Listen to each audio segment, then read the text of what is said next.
காசாவுடைய பாலஸ்தீன் தலைவரும் இஸ்ரேலுடைய தலைவரும் கையை கொடுத்த மாதிரி ஃபோட்டோ, அதெல்லாம் பெரிய மேட்ரு. இன்னைக்கு வந்து இஸ்ரேலுக்கு வேற வேலை வழியே இல்லை. ஒன்று சண்டையே போடாமல் இருக்கணும், இல்லை சண்டை போடுறேன்னு சொல்லி இவன் குண்டை போட்டான்னா அது அந்த காசாவில் உள்ள அந்த மக்கள் தலையில தான் உழுகும். ஏன்னா அந்த மக்கள் செத்தா தான் அதுக்கு கீழே இருக்கிற அந்த ஹமாஸ் அவங்க கொல்ல முடியும். அந்த இஸ்ரேல் ஏரோப்ளேன் போய் லெட்டர் போடும், நான் இந்த இடத்துல பாம்பு போட போகிறேன், நீங்கள் எல்லாம் ஊரை காலி பண்ணி போயிடுங்கன்னு. அந்த மக்கள் அங்கேருந்து போனதுக்கப்புறம் அடுத்த நாள் பாம்பு போடுவான். இப்படியே போட்டு போட்டு போட்டு இவன் லெட்டர் போட்டோன்னா அவன் அந்த எதிரிக்கும் தெரியும்ல ஹமாஸுக்கும், அவனு ஓடி போயிடுவான். இப்படியே நடந்தது தான் அந்த போர். இப்போ இது அந்த ஊரே அழிச்சிட்டான். இந்த ஊரில் இப்போ ஒன்றுமே கிடையாது. இன்னும் இருக்கிற 1-2 மிச்ச சொச்சத்தை நான் அழிச்சே தீர்வேன்னு அலைகிறானுங்க 2 பேரும். இப்போ கொஞ்ச நாளைக்கு முன்னாடி இந்த பங்களாதேஷில் நம்ம ஹிந்துக்கள் எல்லாத்தையும் கொலை பண்ணாங்க பார்த்தீங்களா? எத்தனை பேரை கொலை பண்ணி கற்பழிச்சு கோயில்களை உடைச்சு பல இது பண்ணானே. அப்போ எவனாச்சும் ஒருத்தன் இங்கே பேசினானா? தமிழர்கள் இங்கே செத்தாங்கல்ல ஸ்ரீலங்காவில், ஏதாவது ஒரு முஸ்லீம் அமைப்பு பேசிச்சாப்பா? ஏதாவது ஒரு இஸ்லாமிய அமைப்பு பேசிச்சா? சரி, அதோட விடுங்க. ஏதாவது இஸ்லாமிய தமிழன் தமிழ் தேசியத்தோட சேர்ந்து சண்டை போட்டானா சிங்களத்தை எதிர்த்து? இந்த கேள்விக்கு பதில் எங்கேயாவது இருக்காப்பா? காசால் நடக்கிறதுக்கான காரணமும் பிரதமர் மோடியும் ஒரு காரணமாக இருக்காருன்றதையும் பிரகாஷ்ராஜ் சொல்கிறார். ஐ திங்க் பிரகாஷ்ராஜ் தலையில் வந்து அவரை அரிச்சிச்சுன்னா கூட மோடினால தான் அரிக்குதுன்னு வரும் போல. இப்படி நம்ம டிஎம்கே வந்து வழி வழியாக இருக்குதோ இங்கே கட்சிய தலைவர் பேரங்கீரன்னு இருக்காங்களோ, அதே மாதிரி அவங்க அங்கே வழி வழியாக இருக்கானுங்க. அட்லீஸ்ட் இவங்களுக்காக நம்ம ஓட்டு போட்டால் தான் அடுத்த சிஎம் ஆக முடியும். அவங்க ஓட்டு போடலைனாலும் பிறந்தாலே அடுத்த ராஜாவாயிடுறான். இவங்க தானே நம்ம இந்தியாவுக்கிட்ட இருந்து தனியாக பிரிஞ்சு போகணுன்னு சொன்னவனுங்க. எதுக்கு போகணும்? எங்கள் மதம் இருந்தால் தான் நாங்கள் வாழ முடியும்னு போனான்ல. இப்போ அவன் மதத்தினரே அவனை கொண்டிருக்கிறான். இப்போ ஏதாவது ஒரு முஸ்லீம் பேசுகிறானா? இந்த முஸ்லீம் மக்கள் தானே செத்தான். இங்கே இருக்கிற அந்த நடிகர் குரூப்பு, இந்த நடிகர் குரூப்லாம் பேசுகிறானா?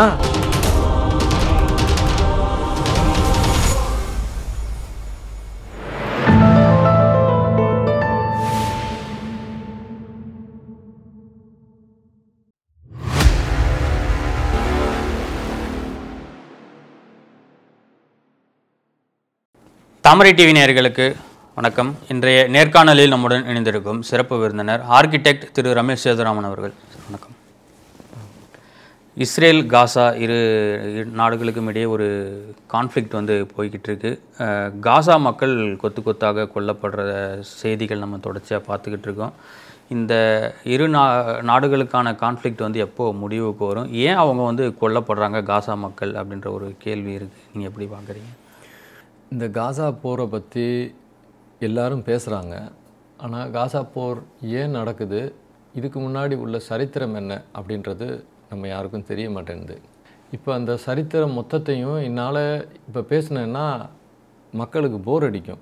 யார் இன்ட்ரெஸ்ட் இருக்காங்களோ அதில் தகவல் எக்கச்சக்கமாக இருக்குது, அதை போய் தேடிக்கலாம். பட் ரொம்ப சிம்பிளாக சொல்ல போனோம்னா இதை வந்து பைபிள்லேருந்து எடுக்கலாம். ஏன்னா இப்போ அதை பற்றி பேசுகிறவங்க பைபிளை பற்றி பேச ஆரம்பிச்சிட்டாங்க. நீங்கள் பைபிளில் ஆபிரஹாம்னு ஒரு ஐயா இருக்கார். அந்த ஆபிரஹாமுக்கு 2 மனைவிகள், ஆக்சுவலாக 3 மனைவின்னு பைபிள் சொல்லுது. முதல் மனைவி பேர் சாரா. இந்த சாராவுக்கு பிறக்கிற பையன் வந்து ஐசக். 2வது மனைவி வந்து ஹகார். அந்த 2வது மனைவிக்கு பிறக்கிற குழந்தை வந்து இஸ்மாயில். 3வது கெத்துரான்னு ஒரு மனைவி இருக்குது, அதுக்கு 5 குழந்தை இருக்குது. அதை பற்றி அப்புறம் பேசலாம். பட் இந்த சாரான்ற அம்மா இருக்காங்க இல்லையா, முதல் மனைவி, அவருக்கு பிறக்கிற ஐசக் இருக்கார்ல, அவருடைய வழியில் வரக்கூடிய குழந்தைகள் தான் யூதர்கள். இந்த 2வது மனைவி இருக்காங்க இல்லையா ஹகார், அந்த ஹகார் வந்து வேலைக்கார பொண்ணுன்னு இவங்க சொல்கிறாங்க. அந்த ஹகாருக்கு பிறந்த இஸ்மாயில் இருக்கார்ல, அந்த இஸ்மாயில் வழியில் வர்றவங்க தான் அரேபியர்கள். அதாவது இப்போ நீங்கள் பாலஸ்தீனர்கள்னு சொல்கிறவங்கள வச்சுக்கோங்களேன், அந்த கூட்டம். ஸோ அடிப்படையில் இந்த யூதர்கள்னால் யார்? ஆபிரகாமுடைய முதல் மனைவி சாராவுக்கு பிறந்தவங்க. இப்போ பைபிள் என்ன சொல்லுதுன்னா, ஆபிரகாமுடைய பையனுக்கு வம்சாவளிகளுக்கு அந்த இஸ்ரேல் அந்த ஏரியா இருக்குது பாருங்கள், அந்த இடத்த அருளி செஞ்சதாக பைபிள் சொல்லுது. அதாவது it is a promised land. Promised லேண்டுனா இறைவனால் அருளப்பட்ட பூமி. யாருக்காக? இஸ்ரேலிய மக்களுக்காக. யார் இஸ்ரேலிய மக்கள்? இந்த முதல் மனைவி சாராவுக்கு பிறந்த மக்கள் இருக்காங்க இல்லையா, சாராவுக்கு பிறந்தது ஐசக். ஐசக்கு வெளியே வரக்கூடியவங்க யூதர்கள், அவங்களுக்காக தான் அது அருளப்பட்டது அப்படின்னு பைபிள் சொல்கிறதாக இவங்க சொல்கிறாங்க. இப்போ இதுதான் பிரச்சனை. ஸோ இதை பற்றி பேசுகிறவங்க எல்லாரும் கடைசியாக போய் எங்கே நிற்பாங்கன்னா முஸ்லீம் வர்சஸ் கிறிஸ்டின்னு போய் நிற்பாங்க. இஸ்லாம் சொல்கிறது கரெக்டா இல்லை கிறிஸ்துவ மதம் பைபிள் சொல்கிறது கரெக்டா, அதில் போய் நிற்பாங்க. இன்றைக்கும் சோஷியல் மீடியாலையும் சரி எல்லா இடத்துலையும் உலகம் ஃபுல்லாக பேசக்கூடியவங்க அடிப்படையில் இதுதான் பேசுகிறாங்க. இதை பேசலைன்னா மனிதாபிமானம் பேசணும். பைபிள் டயத்தில் இருந்து இது யூதர்களோட இடம் அப்படின்னு ஒரு கூட்டம் சொல்லிக்கிட்டு இருக்கு. அது ரைட்டாராங்க இதெல்லாம் எனக்கு தெரியாது. நான் இருக்கிற தகவலை தான் உங்களுக்கு சொல்கிறேன். ஸோ இது ஒரு பக்கம். இது பக்கம் கிறிஸ்டின் வர்சஸ் முஸ்லீம்னு சொல்லி இன்றைக்கி நேற்று சண்டை கிடையாது. இது பல ஆயிரம் வருஷமாக இந்த சண்டை நடந்துக்கிட்டே இருக்குதுன்னு வச்சுக்கோங்களேன். இந்த இஸ்ரேலுன்ற நாடு வந்து 1948-49 அந்த ஒரு நாடை வந்து வெள்ளைக்கார பைய தனியாக கொண்டு வந்து யூதர்களை திரும்ப குடியமர்த்துறான். ஏன்னா அதுக்கு முன்னாடி உள்ள யூதர்களை அவங்க பல இடங்களில் துரத்திப்பட்டு வந்தாங்க. அது பெரிய சரித்திரம். திரும்ப அவங்க வந்து யூதர்கள் அங்கே குடியேறுறாங்க. அங்கே குடியேறக்கூடிய சூழ்நிலையில் சுற்றி இருக்கிற அரேபு நாடுகள்லாம் பல தடவை அந்த யூதர்கள் மேலே போர் தொடுத்துருக்கு. எல்லா நாடுகளும் ஒன்றா சேர்ந்து போர் தொடுத்தாலும் இந்த குட்டி இஸ்ரேல் எல்லா அரேபு நாடுகளையும் ஒரே நேரத்தில் தோக்கடிச்சிருக்கு. இது ஒரு 2 தடவை பெரிய போர் நடந்திருக்கு. 2 தடவையுமே இஸ்ரேல் தான் ஜெயிச்சது. ஜெயிச்சது மாத்திரமில்லை, அரேபு நாடுகளில் பெரும் பகுதியை வந்து கேப்சரும் பண்ணுச்சு. அப்போ இந்த காசான்னு இப்போ நம்ம பேசிக்கிட்டு இருக்கிறோம்ல, இதெல்லாம் ஒரு காலத்தில் இஸ்ரேலுடைய கட்டுப்பாட்டில் இருந்தது. அப்புறம் உலக நாடுகள்லாம் திரும்ப ஒன்றா சேர்ந்து கெஞ்சி திரும்ப இந்த பாலஸ்தீன் மக்களுக்கே கொடுங்கப்பான்னு சொல்லி திரும்ப கொடுத்துருக்குறாங்க. இதெல்லாம் இப்போ பைபிள் சரித்திரம் இல்லை, இது நிகழ்கால சரித்திரம். அதனால இதில் டிஸ்பியூட்டுக்கு ஒன்றும் வேலை கிடையாது. ஸோ திரும்ப வந்து அந்த மக்களுக்கு கொடுத்துருக்குறாங்க. இப்போ அந்த பாலஸ்தீன் 2ஆக இருக்குது. இந்த சைடு கீழே இருக்கிற காசான்ற ஒரு பகுதி, அப்புறம் பாலஸ்தீன் ஒரு பகுதின்னு 2ஆக இருக்குது. எப்படி இந்த சைடு பாகிஸ்தானு அந்த சைடு பங்களாதேஷ்னு இருக்குது, அந்த மாதிரி 2ஆக இருக்குது. இதில் எலெக்ஷனில் இந்த மக்கள் வந்து இந்த காசா பகுதி மக்கள் வந்து இந்த ஹமாஸ்ன்ற ஒரு இயக்கத்துக்கு ஓட்டு போட்டு அவங்கள எலெக்ட் பண்ணாங்க. அந்த ஹமாஸ் இயக்கம் எப்படின்னா அந்த இஸ்ரேல் மக்களை எப்படியாவது அழிச்சு காலி பண்ணணும் அப்படின்ற நோக்கத்திலே உருவாக்கப்பட்ட ஒரு தீவிரவாத இயக்கம்னு சொல்கிறாங்க. இதெல்லாம் சொல்கிறதுங்க, படித்ததை தான் நம்ம சொல்கிறோம். நம்ம கருத்துன்னு சொல்லிக்கிட்டு அங்கேருந்து சில பேர் இந்த கேமரா வழியாகவே புலி மாதிரி பாய்வாங்க. அவங்கெல்லாம் படிச்சிருந்தாங்க, படித்ததை சொல்கிறோம். படித்ததை சொல்கிறது ஒன்றும் தப்பு கிடையாது இல்லையா? அதனால் அவங்க அப்படி தீவிரவாத இயக்கமாக அவங்க எழுதியிருக்கிறதாக சொல்கிறாங்க. அப்போ என்ன நடந்திருக்கு, தொடர்ந்து அடுத்து எலெக்ஷன் நடத்தணும்ல. அந்த ஹமாஸ் ஆர்கனைசேஷன் என்ன பண்ணுச்சுன்னா காசாவில் எலெக்ஷன் நடத்தலை, இனிமேல் நான் தான் சர்வாதிகாரின்னு அப்படியே உட்காந்துக்கிட்டாங்க. அப்புறமேட்டுக்கு காசா பகுதியில் எலெக்ஷன் நடத்தவே படலை, அதுதான் மேட்ரு. ஓகே. ஸோ இப்போ எலெக்ஷனே இல்லாமல் காசா பகுதியை ஆட்சி செஞ்சுக்கிட்டு இருக்கிறது யார்? ஹமாஸ்.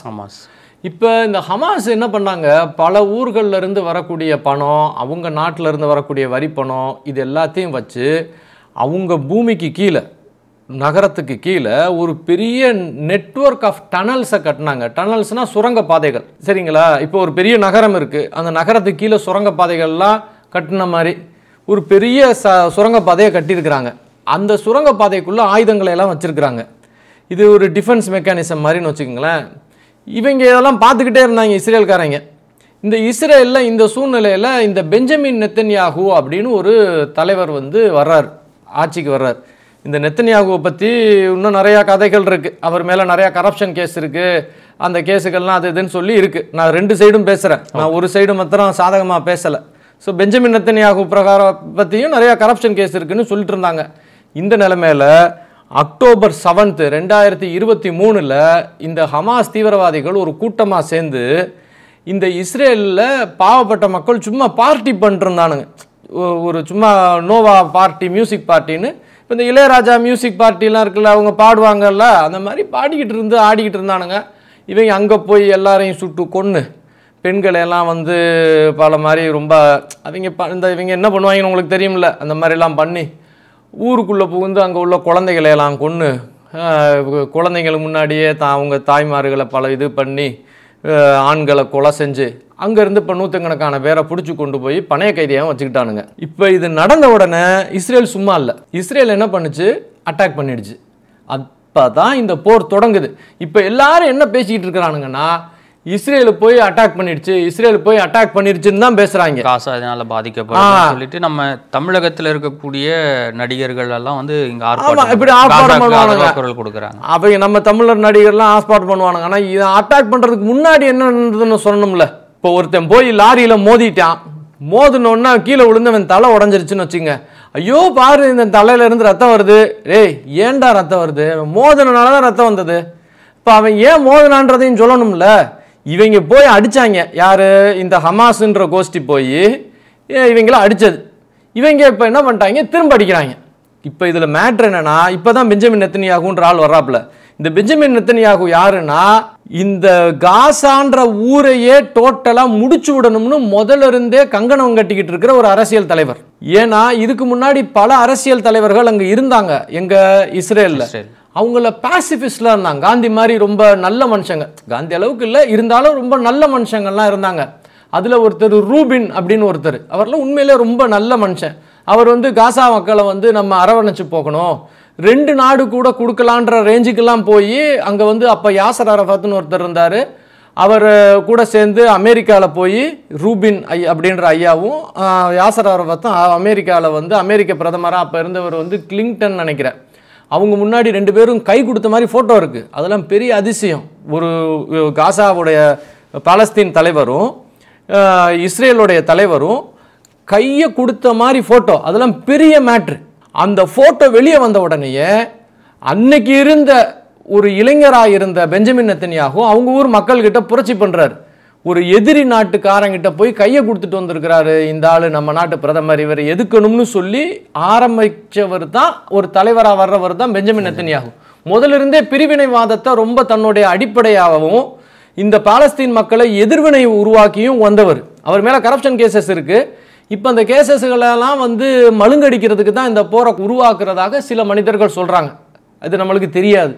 ஆனால் இன்னைக்குள்ள நிலைமையில அமைதியாக போகக்கூடிய ஆள் பெஞ்சமின் நெத்தனியாகு கிடையாது. இந்த போரை பெருசாக்கணும் தான் நினைக்கிறாப்புல. இதுதான் இந்த போருக்கு இவ்வளோ தூரம் காரணம். இவன் இந்த காசா மக்கள் மேலே இவன் வெடியை போட்டுறான். யார்? இஸ்ரேல்காரன். ஏன் மக்கள் மேலே வெடியை போடுறான்னா, நான் முதலே சொன்னேன் இல்லையா, அவன் கீழே டனல் கட்டி வச்சிருக்கிறான்னு, உள்ளே இருந்துக்கிட்டு வெடி வச்சு வெடிக்கிறான். அங்கேருந்து ட்ரோன் அனுப்புகிறான், அங்கேருந்து மிசைல் அனுப்புகிறான். யார்? இந்த ஹமாஸ். இப்போ நீங்கள் என்ன பண்ணுவீங்க? நீங்கள் வந்து இஸ்ரேலோட பொசிஷனில் இருந்தீங்கன்னா மக்களை முன்னாடி நிப்பாட்டி மக்களுடைய வீடுகளுக்கு கீழே டனலை கட்டி அந்த டனல்ல இருந்து அவன் வந்து வெடியை போடுறான், இஸ்ரேல் மேலே வெடியை போடுறான் அந்த ஹமாஸ்ன்ற தீவிரவாதி. அப்போ இஸ்ரேலாக இருக்கிறது ஒரு நாடு, அந்த நாடு வந்து எப்படி அட்டாக் பண்ணும்? நீங்கள் எப்படி அட்டாக் பண்ணாலும் அந்த மக்கள் தலையில் பாம்பு போய் விழுகுமா இல்லையா? ஆமாம். அப்போ இன்னைக்கு வந்து இஸ்ரேலுக்கு வேற வேலை வழியே இல்லை.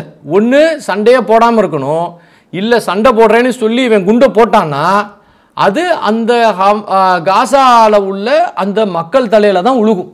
ஏன்னா அந்த மக்கள் செத்தா தான் அதுக்கு கீழே இருக்கிற அந்த ஹமாஸ் அவங்க கொல்ல முடியும். அப்போ அவன் என்ன பண்ணுறான், முதல் நாள் கொண்டு போய் லெட்ரு போட்டு வருவான். இதெல்லாம் கதையை கேட்டுருக்கீங்களா? முதல் நாள் இவன் ஏரோப்ளேன் பறந்து போய் லெட்ரு போடும். எது போடும்? அந்த இஸ்ரேல் ஏரோப்ளேன் போய் லெட்ரு போடும், நான் இந்த இடத்துல பாம்பு போட போகிறேன், நீங்கள் எல்லாம் ஊரை காலி பண்ணி போயிடுங்கன்னு. அந்த மக்கள் அங்கேருந்து போனதுக்கப்புறம் அடுத்த நாள் பாம்பு போடுவான். இப்படியே போட்டு போட்டு போட்டு இவன் லெட்ரு போட்டோன்னா அவன் அந்த எதிரிக்கும் தெரியும்ல ஹமாஸுக்கும், அவனு ஓடி போயிடுவான். இப்படியே நடந்தது தான் அந்த போர். இப்போ இது அந்த ஊரே அழிச்சிட்டான். இந்த ஊரில் இப்போ ஒன்றுமே கிடையாது. இன்னும் இருக்கிற 1-2 மிச்ச சொச்சத்தை நான் அழிச்சே தீர்வேன்னு அலையிறானுங்க 2 பேரும். இது இப்போதைக்கு முடிய போகிறது கிடையாது. இது முடிஞ்சாலும் அங்கே எதுவும் மிஞ்ச போகிறது கிடையாது. இதுதான் தம்பி இருக்கிற சிச்சுவேஷன். இல்லை, அங்கே நடக்கிற ஒரு சம்பவத்துக்கு இங்கே தமிழகத்தில் உட்காந்துட்டு குரல் கொடுக்குறாங்கல்ல, அதை எப்படி நீங்கள் பார்க்குறீங்க? ஏன்னா இஸ்லாம்ன்ற மதத்துக்கு ஏதாச்சும் ஒரு பிரச்சனை வந்தாக்க இந்த மாதிரி நடிகர்கள்லாம் ஒன்று கூடுறாங்க, மற்ற மதத்துக்கு ஏதாச்சும் ஒரு பிரச்சனை வந்தாக்க சைலண்ட் மோடில் போயிடுறாங்கல்ல. அதாவது இப்போ இது ஒரு இந்த கேள்வியை வந்து சாதாரணமாக நம்ம ஊர் மக்களும் கேட்க மாட்டேன்றானுங்க.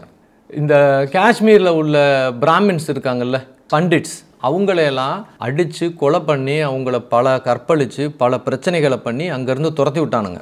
அவங்கெல்லாம் டெல்லி அகதிகளாக வந்து இங்கே கிடந்தாங்க. அவங்கள பற்றி எவனாச்சும் ஒருத்தன் பேசுகிறானா?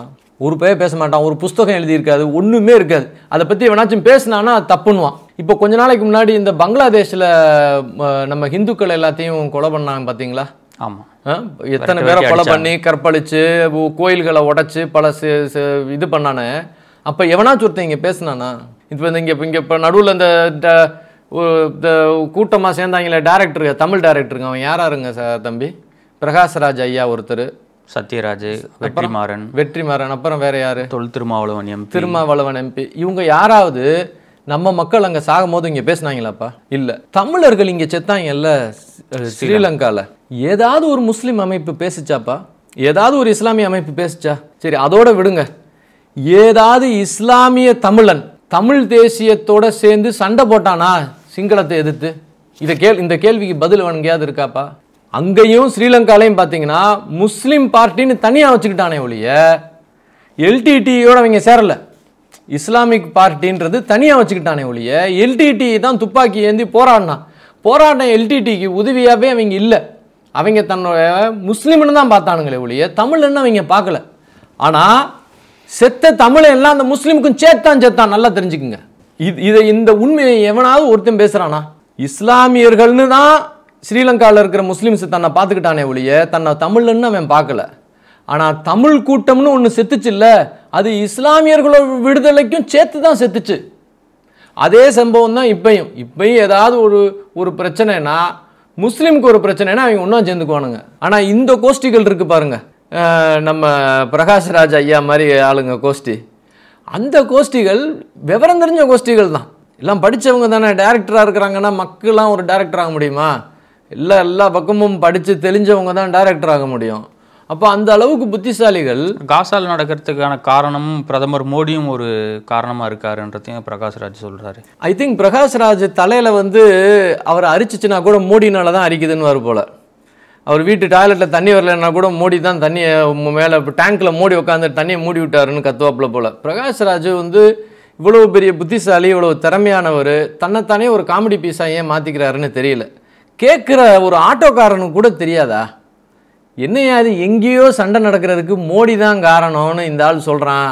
இதெல்லாம் அப்போ கடந்து போயிடுவோம். பாவம் பிரகாஷ்ராஜ். இஸ்லாமிய நாடுகள்லாம் ஒன்று சேருவதற்கான வாய்ப்பு இருக்கா இல்லையான்ற ஒரு கேள்வி எழுது. ஏன்னா சமீபத்தில் சவுதி அரேபியாவோட மன்னர் பாகிஸ்தானில் ஒரு அக்ரிமெண்ட் போட்டு போனதாக சொல்லிட்டு ஒரு செய்தி வெளியாக இருந்ததில்லை. இதனால் என்ன மாற்றம் வரும், இந்தியாவுக்கு இதனால் என்ன பாதிப்பு வரும்ன்ற ஒரு கேள்வியும் இருக்குது. தம்பி, நம்ம இதே சேனலில் இதுக்கு முன்னாடி ஒரு தடவை தி ஹிஸ்ட்ரி ஆஃப் இஸ்லாம் பற்றி பேசியிருக்கிறோம். ஆமாம். இஸ்லாமிய நாடுகள் ஒன்று சேர்றதுக்கு வாய்ப்பு இருக்கா இல்லையான்னு நான் சொல்கிறதோட அதை பற்றி நிறைய பேர் இஸ்லாமிய மக்களே புஸ்தகங்கள் எழுதியிருக்காங்க. அந்த புஸ்தகத்தில் எழுதினதை தான் நான் உங்களுக்கு சொல்கிறேன். முகமது ஐயா இறந்ததில் இருந்தே இவங்களுக்குள்ளே தொடர்ந்து சண்டை நடந்துக்கிட்டு இருக்கு. இன்றைக்கி நேற்று கிடையாது. இவங்க சரித்திரத்திலேயே இவங்க ஒன்றா இருந்தது கிடையாது. அதனால தான் ஷியா சன்னின்னு 2 பிரிவாக பிரிஞ்சாங்க. அவங்களுடைய மருமகன் கோஷ்டி அலியுடைய கோஷ்டி ஷியா கோஷ்டினும், முன்னோரு கோஷ்டி சன்னி கோஷ்டினும். இந்த ஷியாவுக்கும் சன்னிக்கும் இன்றைக்கி நேற்று போர் கிடையாது. பல பேரை மாற்றி கொலை பண்ணிட்டே இருந்திருக்கிறானுங்க. அதனால் இவங்க ஒன்று சேர்ந்ததே கிடையாது. இஸ்லாம் மதத்தை வச்சு இஸ்லாம் நாடுகளை ஒன்று சேர்க்கணும்னு நினைக்கிற முஸ்லீம் பிரதர்ஹுட் ஒரு பக்கமும், இப்படி ஒன்று சேர்க்கணும்னு நினைக்கக்கூடாதுன்னு நினைக்கிற இந்த ராஜ குடும்பங்கள் ஒரு பக்கமும் மாற்றி ஒருத்தனை கொண்டுக்குவான். இதில் இந்த சவுதி அரேபியா இருக்கான் பார்த்தீங்களா, நிறைய மக்கு பசங்க என்ன நினச்சிக்கிட்டு இருக்கானுங்க, அவங்க முஸ்லீம்களுடைய பாதுகாவலர்னு. நீங்கள் அவங்க முஸ்லீம் பாதுகாவலர்னு நினைக்கிறீங்களா? சவுதி அரேபியாவும் அவன் ராஜ குடும்பமும் அவங்க நாட்டுக்கு ஏதாச்சும் ஒரு பிரச்சனை வந்தால் அவன் நாடு எதுப்பா? சவுதி அரேபியான்ற ஊர் தானே. அவன் சிரியாவும் பாகிஸ்தான்லையும் இஜிப்டும் முஸ்லீம் நாடு தானே. அதுக்கு ஏதாவது ஒரு பிரச்சனைனா வருவானா? இதுக்கு எவனாச்சும் ஒருத்தன் கேட்குறானா? மக்குப்பை எல்லாரும் என்ன நினச்சிக்கிட்டு இருக்கான், சவுதி அரேபியா முஸ்லீமுக்கு ஒரு பிரச்சனைனா வந்துடுவேன், என்ன பண்ணுவேன், உங்களை உட்கார வச்சு சேவ் பண்ணி விடுவானா? அவன் தான் தம்பி ஈரானில் பாம்பு போடுறதுக்கு பெட்ரோல் ஊற்றி கொடுத்தவன் அமெரிக்காவுக்கு. இன்றைக்கி அமெரிக்கன் பேஸ் எங்கே இருக்குது? சவுதி அரேபியாவில் இருக்குது. ஈரான்றது முஸ்லீம் நாடு தானே. அந்த நாட்டில் எத்தனை மக்கள் சத்தாங்க பாம்பு விழுந்தனால? அந்த பாம்பு விழுகிறதுக்காக போன ஏரோப்ளைனுக்கு பெட்ரோல் எங்கே தம்பி போட்டான்? சவுதி அரேபியாவில் போட்டான். இந்த ஈரானில் பாம்பு அடிக்க போகிறான்றதுக்கு அந்த ரேடார் இருக்குல்ல, ரேடார் தொழில்நுட்பம் பேஸு, அது எங்கே வச்சுருந்தான்?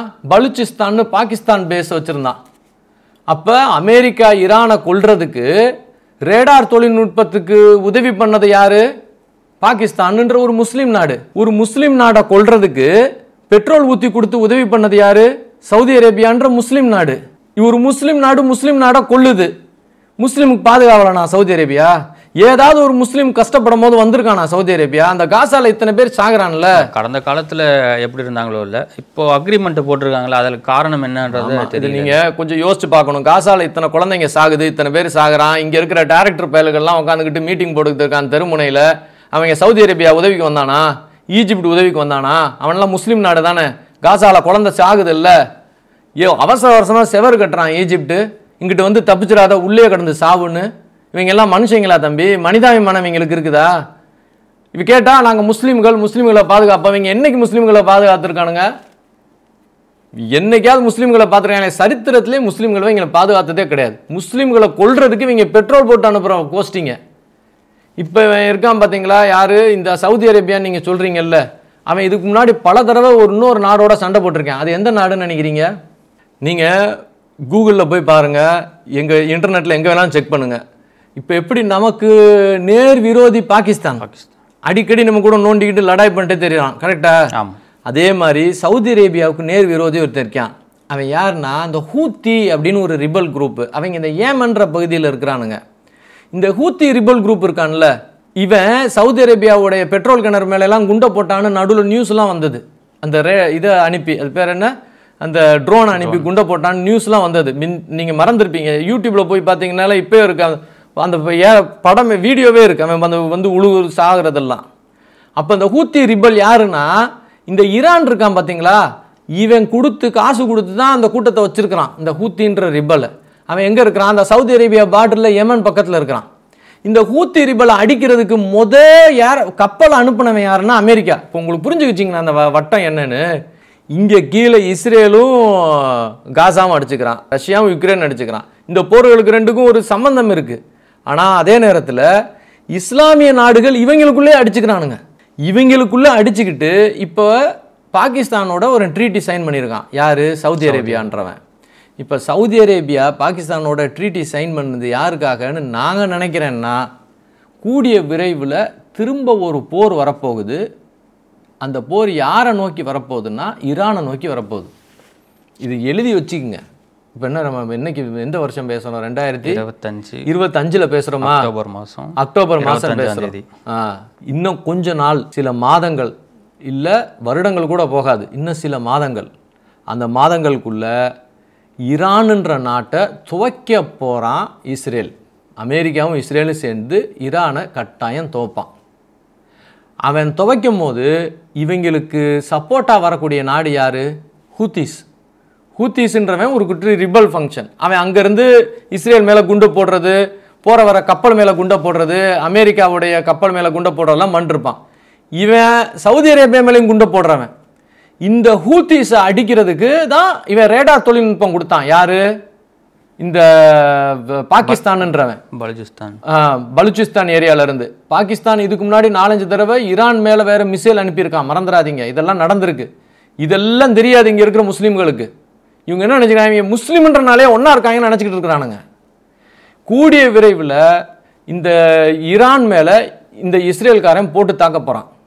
அது நடக்கும்போது இன்னொரு கூட்டம் இந்த ஹூத்திகளையும் இந்த ஏமனில் இருக்கிறவங்களையும் அழிக்கணும்னு நினைக்கிறானுங்க. அப்போ யூரோப்பில் இருக்கக்கூடிய இஸ்லாமியர்களோட நிலைமை என்னன்ற ஒரு கேள்வி எழுது. இப்போ பாலஸ்தீன் வேற ஒரு பக்கம் தனிநாடு அங்கீகாரம் ஐரோப்பியாவில் இருக்கக்கூடிய இஸ்லாமியர்களுடைய நிலைமை ரொம்ப ரொம்ப ரொம்ப ரொம்ப கஷ்ட காலத்தில் இருக்கிறாங்க. அது தெரியாமல் இன்னும் நிறைய பேர் தர்றாங்க. ஐரோப்பியாவில் எஸ்பெஷலி பிரிட்டனு, ஃப்ரான்ஸு, ஜெர்மனி, இந்த பேர் என்ன, ஸ்வீடனு, இந்த மாதிரி நிறையா நாடுகளில் எக்கச்சக்கமான இஸ்லாமியர்கள் குடியேறி இருக்கிறாங்க சில வருடங்களாக. இவங்க எல்லாருமே அங்கங்கே வந்து கெட்ட பேர் உருவாகி போச்சு. அங்கே இருக்கிற அந்த வெள்ளைக்கார பயல்களுக்கும் இந்த இஸ்லாமியர்களுக்கும் ஒரு லடாய் ஆகி போயிடுச்சு. அங்கே இருக்கிற வெள்ளைக்காரங்களுக்கு இப்போ வேலை வாய்ப்பு பிரச்சனை, பொருளாதார சீரழிவுலாம் வரும்போது அவங்க என்ன நினைக்கிறாங்க, இந்த முஸ்லீம்கள் வந்தனால தான் நம்மளுக்கு வேலை வாய்ப்பு போயிடுச்சு. அது உண்மையாக பொய்யான்றது வேற கதை. ஆனால் அவன் இப்படி நினைக்கிறான். நெட்டில் படிச்சிங்கன்னா அப்படி தான் எழுதியிருக்கிறான். இந்த முஸ்லீம்கள்லாம் வந்தனால தான் நம்மளுக்கு வேலை வாய்ப்புலாம் போயிடுச்சு, நம்ம பொருளாதார பிரச்சனைகள் வந்துருச்சு. மேலும் இவங்க வந்து சும்மா இல்லை, நம்ம ஊர் பொம்பளை பிள்ளைங்களெல்லாம் போட்டு நோண்டுறானுங்க. ஏன்னா பிரிட்டனில் ஒரு பெரிய பிரச்சனை வந்தது, க்ரூமிங் கேங் இஷ்யூன்னு சொல்லி ஒன்று வந்து அது கோர்ட்லாம் போய் அங்கே இருக்கக்கூடிய முஸ்லீம் பாய்ங்கள்லாம் ஒரு கூட்டமாக சேர்ந்து வெள்ளைக்கார பொம்பளை பிள்ளைங்களே ஏதோ பண்ணிட்டானுங்க. அதாவது அவங்களுக்கு வந்து கஞ்சா கிஞ்ச மாதிரி இந்த மாதிரி ஏதோ கொடுத்து அவங்கள வந்து ஏதோ பண்ணிட்டாங்க. அது நான் அதெல்லாம் சொல்லிட்டு எதுக்கு, அந்த மாதிரி ஏதோ பண்ணி வீடியோ எடுத்து அதெல்லாம் வெளியே வந்து அது கோர்ட்டு கேஸாக மாறி இவங்களெல்லாம் பிடிச்சி அடித்து பிரச்சனை ஆகி அவங்களுக்கு ஒரு பெரிய கெட்ட பேர் பொதுமக்கள் மத்தியில் இருக்குது. அதில் இந்த டாமி ராபின்சன் ஒரு ஆள் ஒரு மீட்டிங் ஒன்று போட்டால் பார்த்தீங்கன்னா ஒரே நாளில் 3 லட்சம் வெள்ளைக்காரன் பிரிட்டனில் ஒன்றா சேர்ந்து ஒரு புரட்சி பண்ணிட்டான் பாருங்க முஸ்லீம்களுக்கு அகேன்ஸ்டா. ஸோ முஸ்லீம்களுக்கு அகேன்ஸ்டாக வெள்ளைக்காரன் ஒன்று சேர ஆரம்பிச்சிட்டான். இப்போ அங்கே இருக்கக்கூடிய கட்சிகள் இருக்குல்ல, அதுவும் இங்கே நம்ம காங்கிரஸ் டிஎம்கே கட்சிகள் மாதிரி தான். ஏன்னா முஸ்லீம்கள்லாம் சுத்தமாக ஒன்றா சேர்ந்து ஒரே கட்சிக்கு ஓட்டு போடுவானுங்க. 8% ஓட்டு சொலையாக வாழைப்பழம் மாதிரி வந்து விழுகும். ஆனால் இவங்க மற்ற வெள்ளைக்காரன் இருக்கான்ல, இப்போ பிரிட்டனில் உள்ள மற்ற வெள்ளைக்காரன், அவன் ஓட்டுலாம் 2-3 கட்சிகளுக்கு பிரிஞ்சு போயிடும். அப்போ இந்த சொலையா 8% 12% முஸ்லீம் ஓட்டு வேணும்னு நினைக்கக்கூடிய கட்சிகள் என்ன பண்ணும்னா அந்த முஸ்லீம்களுக்கு சலுகைகளை அள்ளி தெளிக்கும். அப்படி அள்ளி தெளித்து இந்த முஸ்லீம்கள்னாலேயே நான் ஆட்சிக்கு வந்து உட்காந்துருக்கேன்னு ஒரு ஆள் பிரிட்டனில் பிரதமராக இருக்கார். இப்போ சில பிரிட்டனுடைய மேயர் இன்னும் சில முக்கிய மந்திரிகள் வந்து இஸ்லாமியர்களாக வந்துட்டாங்கன்னு சொல்லி அவன் கோவப்படுறான் வெள்ளைக்காரன். அப்போ அந்த வெள்ளைக்கார அமைப்புகள்லாம் ஒன்றா சேர்ந்து இப்போ அங்கே இருக்கக்கூடிய இஸ்லாமியர்களுக்கு விரோதமாக மாறிக்கிட்டு இருக்கு. இது கூடிக்கிட்டே போச்சுன்னு வச்சுக்கோங்க இந்த பிரச்சனை. நிறைய பெரிய ஆளுங்க என்ன சொல்கிறாங்க, இஸ்லாமியர்களுக்கு பாதுகாப்பு ஐரோப்பியாவில் இருக்காதுன்னு சொல்கிறாங்க. இது வந்து என் கருத்து கிடையாது. இது வந்து வார் ஆஃப் சிவிலைசேஷன்ஸ் அப்படின்னு ஒரு பிளாக் ஒன்று எழுதியிருக்காங்க. அதை பற்றி ஒரு புஸ்தகம் வேறு வந்திருக்கு, வார் ஆஃப் சிவிலைசேஷன்ஸ். அதாவது கலாச்சாரங்களின் போர். கிறிஸ்துவ கலாச்சாரத்திற்கும் இஸ்லாமிய கலாச்சாரத்திற்குமான போர் அப்படின்னு தான் அதை சொல்கிறானுங்க. It's a war of civilisations. இதில் இந்த சிச்சுவேஷன் நடந்துக்கிட்டு இருக்கிற அதே காலகட்டத்தில் இஸ்லாமிய அமைப்புகளுக்கு சப்போர்ட் பண்ணுறது யாருன்னா இந்த கம்யூனிஸ்ட் அமைப்புகள், லெஃப்ட் விங். அதனால இப்போ ரஷ்யா அவன் வந்து ஐரோப்பியாவை தாக்குறதுக்கு இங்கேக்குள்ளே இருக்கக்கூடிய இஸ்லாமிய தீவிரவாத அமைப்புகளுக்கு ஆயுதங்களை சப்ளை பண்ணுறதுக்கு வாய்ப்பு இருக்குன்னு சொல்கிறாங்க. இதெல்லாம் எழுத்து வடிவத்தில் இருக்கிறத சொல்கிறோம். அப்படி ஒருவேளை நடந்தால் உள்ள ஐரோப்பியாவில், பிரிட்டனில், ஃப்ரான்ஸில், ஜெர்மனியில் அங்கங்கே இந்த ஆயுதங்களை பயன்படுத்தி அங்கங்கே வெடி வைக்கிறதுக்கோ இல்லை ஏதாவது ஒரு அசம்பாவிதம் நடக்கிறதுக்கோ அப்படி நடந்தால் இன்னும் கொஞ்சம் அதிகமாக வெள்ளைக்காரன் வந்து இஸ்லாமியர்களுக்கு அகேன்ஸ்டாக திரும்புறதுக்கோ ஒரு வாய்ப்பு இருக்குது அப்படின்னு சொல்லி எழுதுகிறாங்க. ஆனால் பாலஸ்தீன் தனிநாடு கோரிக்கை வச்சுருந்தாங்க. 2 நாடுகள் வந்து ஆதரவு தெரிவிச்சிருக்காங்கல்ல, ஃப்ரான்ஸும் இன்னொரு நாடும் ஆதரவு தெரிவிச்சிருக்காங்க. அதாவது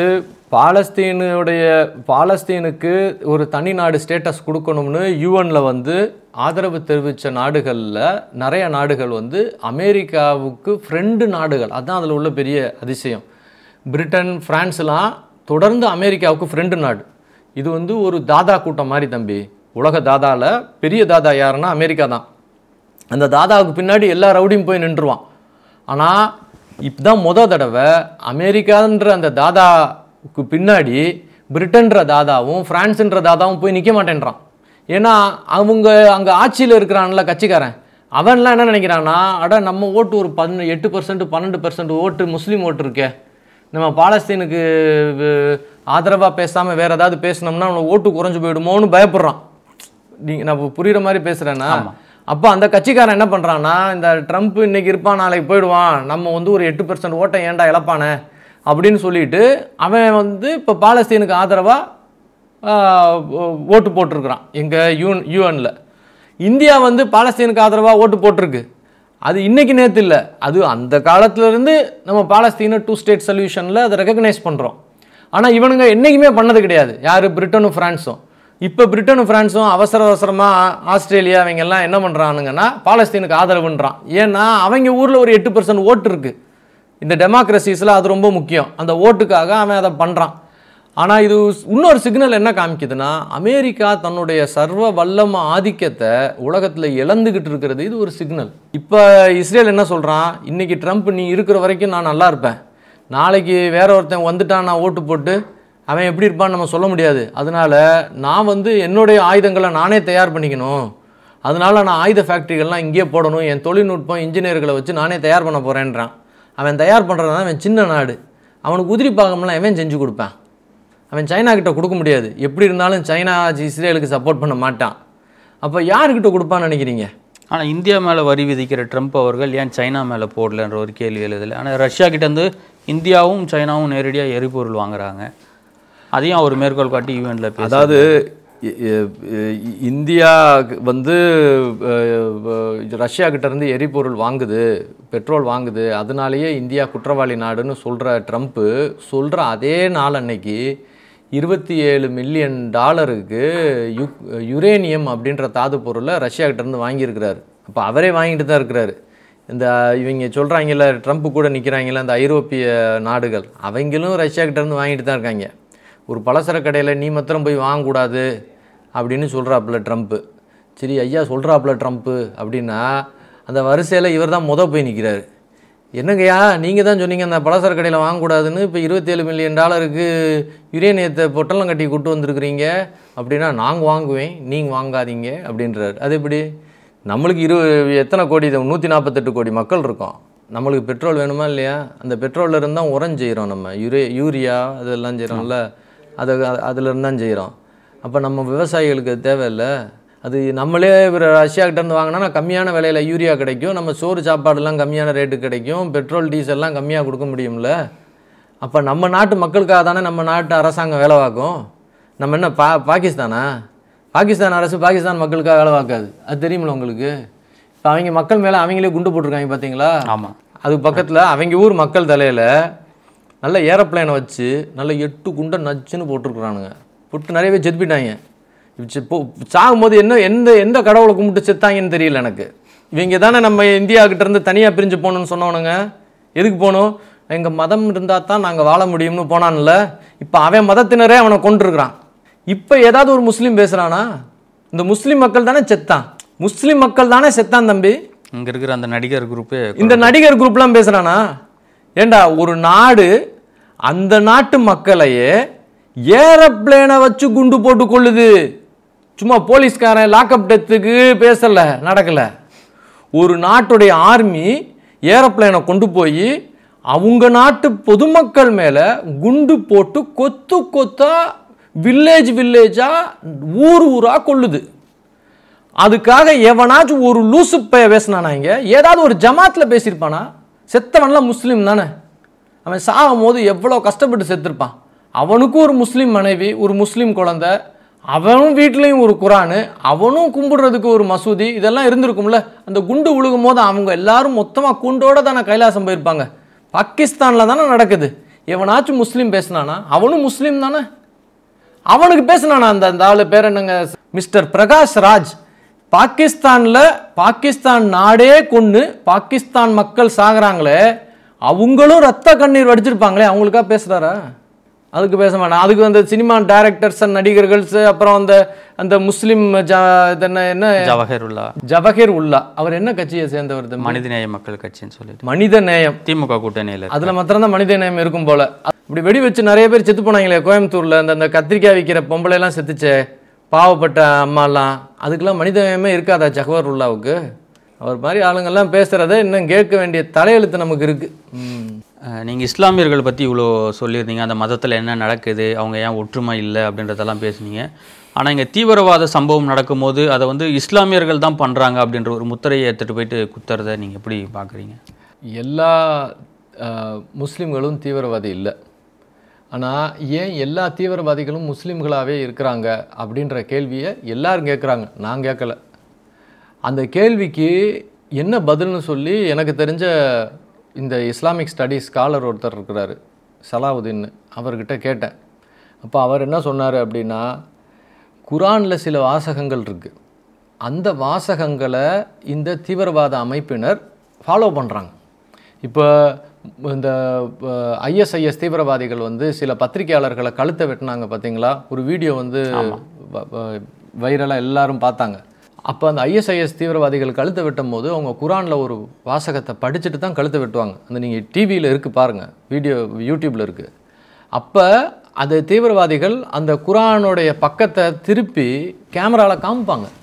அப்போ அந்த பக்கம் இருக்குல்ல, அவங்க என்ன படித்தாங்க, அவங்க என்ன காமிக்கிறாங்க அந்த கழுத்தை வெட்டுறதுக்கு முன்னாடி, அந்த பக்கத்தை இன்டர்நெட்டில் நாங்கள் போய் அது என்ன சூறா, அதாவது அது குரானில் எந்த பகுதி அப்படின்னு சொல்லி தமிழாக்கம் பண்ணப்பட்ட குரானை எடுத்திருக்கிறோம். இது இன்டர்நெட்டில் இருக்கிறது. இது சுரா அட் துவாபா, இதில் இந்த வாசகம் இருக்குது. இதை நீங்கள் நெட்டில் கூட நீங்கள் இப்போ கட் அவுட்டில் போடுங்க, அவங்களும் வேணால் படிச்சுக்கிட்டோம். அதாவது ஒரு போர் ஒரு காலம், அந்த காலம் முடிஞ்சதுக்கப்புறம், அந்த விரத காலம் முடிஞ்சதுக்கப்புறம் இந்த முஷ்ரிக்குகள், அதாவது பாலித்திஸ்ட், இவங்களெல்லாம் நீ கொல்லணும், இவங்கள நீ சிறைப்படுத்தணும், அவங்கள முற்றுகையிடணும், அவங்கள பதுங்கி இருந்து அவர்களை தாக்கணும் அப்படின்னு அதில் எழுதியிருக்கு. அவங்க ஒருவேளை உன் மதத்துக்கு மாறிட்டாங்கன்னா அவங்கள உயிரோடு விட்டுரு, இல்லை அவங்க ஜிஸ்யா வரி கொடுத்தாங்கனாலும் அந்த வரியை வாங்கிட்டு அவங்கள உயிரோடு விட்டுரு, இல்லைன்னா நீ அவங்கள கொல்லணும், அவங்க உன் மதத்துக்கு மாறினாங்கன்னா அவங்கள உயிரோட விட்டுரு அப்படின்னு சொல்லி. இன்னொரு கேள்வி இது சொல்லுது. பகல்காமில் அட்டாக் நடந்தது இல்லையா, அதில் ஆண்களை மட்டுமே கொன்னாங்க, பெண்களை ஏன் கொல்லலைன்ற? ஏன்னா இந்த வாசகம் என்ன சொல்லுது, இந்த வாசகம் மாத்திரம் இல்லை, சூரா அல் நிசால ஒரு வாசகம் என்ன சொல்லுது, விமன் ஆஃப் யுவர் லெஃப்ட் ஹேண்டுன்னு ஒரு வார்த்தை வரும். அதாவது ஆம்பளையை கொன்னுடு, பொம்பளை உன்னுடைய வார் லூட்னா ஒரு போரில் கிடைக்கக்கூடிய பொருட்கள் இருக்குல்ல, அந்த ஊரை அடித்து கொண்டா அவங்க ஊரில் இருக்கிற தங்கம் வைரம்லாம் எடுத்துக்கிறாங்கல்ல, அந்த மாதிரி அந்த பொம்பளைங்களையும் ஒரு ஆப்ஜெக்ட் மாதிரி தான் அவங்க பார்க்குறாங்க. அதனால பொம்பளைங்களை தூக்கிட்டு வந்துரு அப்படின்னு சொல்லி ஒரு வாசகம் இருக்குது. ஸோ இதெல்லாம் அவங்க இன்னும் ஃபாலோ பண்ணுறானுங்க. அதை நம்ம பண்ணுறோம்னு சொல்லி நம்மளை திட்டக்கூடாது. நம்ம இதை சொன்னனாலே நம்ம குற்றவாளி இல்லை. இது இன்டர்நெட்லேயே இருக்குது. அதை போட்டது யார் அப்படின்னு சொன்னோம்னா தமிழ்நாடு இஸ்லாமிய ஃபெடரேஷன் தான், பேரான ஆர்கனைசேஷன் தான் இந்த இதை போட்டிருக்குது. அவங்க போட்டதை பிரிண்ட் அவுட் எடுத்து தான் நம்ம காமிக்கிறோம். இதை நான் நேரடியாக ஃபுல்லாக வாசிக்கலை, அதில் என்ன இருக்குன்றத மெதுவாக தான் சொன்னேன். ஏன்னா வாசிக்கிற அளவுக்கு அது அவ்வளோ மட்டமாக இருக்குது, அதை எதுக்கு போய் வாசிக்கிட்டு. அதனால எல்லா முஸ்லீம்களும் இதை படிச்சுட்டு இதை ஃபாலோ பண்ணுறவங்க இல்லை, இதை ஃபாலோ பண்ணாதவங்க தான் நம்ம கூட ஃப்ரெண்டாக இருக்கக்கூடிய நல்ல முஸ்லீம்கள். இதே குரானில் சூரா அல் கெஃபிரோன்னு ஒரு நல்ல வாசகமும் இருக்குது. சக மனிதர்களை அவன் நம்பிக்கை அவனோட, ஓ நம்பிக்கை உன்னோட, அதனால் அப்படின்ற ஒரு சமத்துவமான வார்த்தகமும் இருக்குது. ஆனால் அதை ஃபாலோ பண்ண மாட்டான் அந்த தீவிரவாதியாக இருக்கிறவன். இந்த ஏன் தீவிரவாதியாக இருக்கான் அப்படின்னா, அவன் தீவிரவாதியாக இருக்கிறதுக்கு காரணம் இதுதான். இந்த சூரா அத்தாபா, அது என்ன 9:5, இதை நீங்கள் எடுத்து கூட படிக்கலாம். இதை தயவுசெய்து ஃபாலோ பண்ணிடாதீங்க. அது முஸ்லீமாக இருந்தால் அதை ஃபாலோ பண்ணாதீங்க. ஆனால் இதில் என்ன பிரச்சனைனா, இந்த கிறிஸ்துவ மதத்துக்கும் இஸ்லாமிய மதத்துக்கும் இப்போ போர் பெரிய லெவலில் ஆயிடுச்சு. இது இன்னும் கூட தான் போகுது. இப்படி ஒருவேளை கூடுச்சுன்னா அது இந்த வெள்ளைக்கார உலகத்தில் மாத்திரம் அந்த போர் அப்படியே அவங்களுக்குள்ளே சண்டை போட்டுக்குவாங்க, நம்ம இங்கே சும்மா இருப்போம்னு நினச்சிடாதீங்க. ஏன்னா நடுவில் ஸ்ரீலங்காவில் ஒரு சர்ச்சில் வெடி வச்சாங்களா இல்லையா, நான் இருக்குங்களா? ஆமாம். அப்போ என்ன ஆகும்னா, இதே ஸ்ரீலங்காவில் வெடி வைச்ச அதே காலகட்டத்தில் ஒருவேளை கேரளா சர்ச்சுகளில் இந்த மாதிரி வெடி வச்சிருவாங்கன்னு சொல்லி பயந்து நம்ம இந்திய அரசு கேரளா சர்ச்சுகளுக்கு பாதுகாப்பு போட்டுச்சு, ஞாபகம் இருக்கா? அப்போ நான் ஞாபகம் இருக்குங்களா? அன்னைக்கு பாதுகாப்பு போட்டாங்க ஒரு 2-3 நாளைக்கு. அதே மாதிரி இது பேர் என்ன, பாண்டிச்சேரி. அப்போ நாங்கள் பாண்டிச்சேரியில் இருக்கோம். பாண்டிச்சேரியில் நிறைய சர்ச்சஸ் இருக்குது, ஃப்ரெஞ்சு சர்ச்சஸ். அதுக்கெல்லாம் பாதுகாப்பு போட்டிருந்தாங்க, போலீஸ்காரங்க நின்றுருந்தாங்க. எதுக்காகனா, ஒருவேளை அதே தீவிரவாதிகள் அந்த கூட்டம்லாம் இங்கேயும் இருக்குது. அப்போ இந்த ஐரோப்பியாவில் எங்கேயாவது வெள்ளைக்காரங்களுக்கும் இவங்களுக்கும் சண்டை முத்துச்சுன்னு வச்சுக்கோங்க, அங்கே உள்ள ஐரோப்பிய சர்ச்சுகளை பல இதை கொளுத்திருக்கானுங்க, வெடி வச்சுருக்கானுங்க, கிறிஸ்மஸ் பண்டிகை அப்போ லாரியை வச்சு ஏற்றி மக்களை கொண்டிருக்கானுங்க. பல கோர சம்பவங்கள் ஃப்ரான்ஸ்லேயும் பிரிட்டன்லேயும் நடந்திருக்குது. இஸ்லாமியர்கள் கிறிஸ்துவர்களை கொலை செஞ்ச சம்பவம்லாம் இன்றைக்கி நேற்று இல்லை, இது தொடர்ந்து நடந்துகிட்டே இருக்குது. ஆனால் நம்ம கவனமாக இருக்க வேண்டியது என்னென்னா, இதெல்லாம் படிச்சுவிட்டு இங்கே இருக்கிற எவனாச்சும் ஒருத்தன் இங்கே இருக்கிற கிறிஸ்துவர்கள் மேலே தாக்குதல் பண்ணுறதுக்கு வாய்ப்பு இருக்கா அப்படின்றதையும் நம்ம நாடு அரசு கொஞ்சம் யோசித்து நம்ம கிறிஸ்துவர்களை பாதுகாக்கணும்.